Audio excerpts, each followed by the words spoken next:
హరి ఓం everyone, happy దేవి నవరాత్రులు. ఇవాళ మా ధాన్యలక్ష్మిని చూస్తారా? ధాన్యలక్ష్మి నమోస్తుతే. ఇవాళ మిరపకాయలు కోస్తూ మీకు గార్డెన్ చూపిస్తున్నాను. ఇగో మిరపకాయలు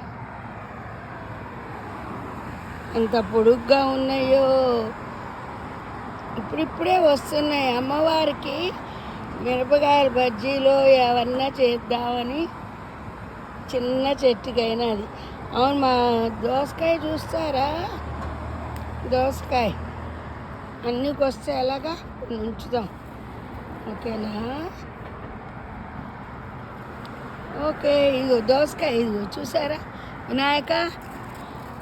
వినాయకాయ కాయలు పెద్దగా కాస్తే మీకు దోసకాయ పప్పు చేసి పెట్టాలని 2 నెలల నుంచి ఉంది. మా అబ్బాయి పీకేద్దామమ్మా, చండాలంగా ఉంది గార్డెన్ అంటే ఇప్పుడే మొగ్గలు వస్తున్నాయిరా. ఇదిగో చూసారా పిందెలు?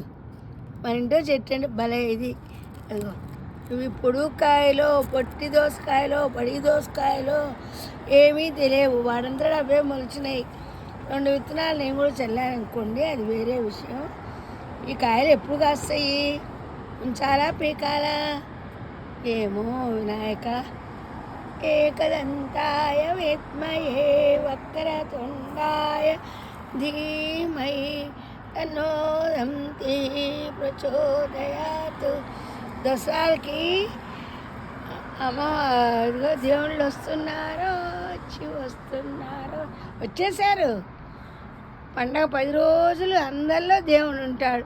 పువ్వుల్లో, కాయల్లో, పండ్లల్లో, ఆకుల్లో. అమ్మ తులసమ్మ, ఈ తులసిని ఏమంటారో తెలుసా? సీత తులసి అంటారు. లైక్ అండ్ షేర్ ఉంటా మిస్. ఇదే అవును, దసరా పాట పాడదాన్ని చేశాను, వీడియో మర్చిపోయాను.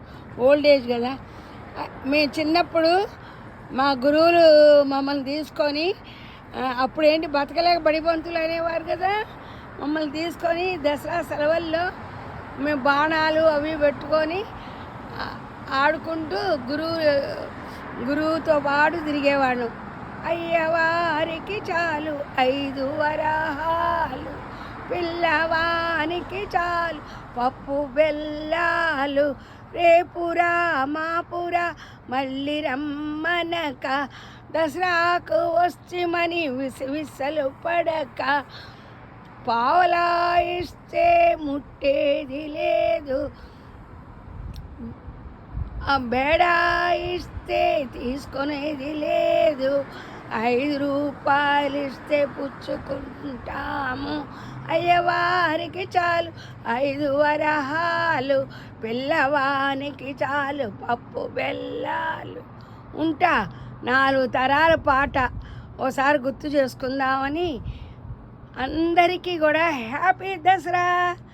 నేను చేసినప్పుడల్లా దసరా పండుగ వెళ్ళేదాకా హ్యాపీ దసరా అంటూ ఉంటాను. ఏమంటారు మీరేమంటారు? అవునంటే లైక్ చేసి, షేర్ చేసి, సబ్స్క్రైబ్. ఉంటా మీ శ్రీదేవి.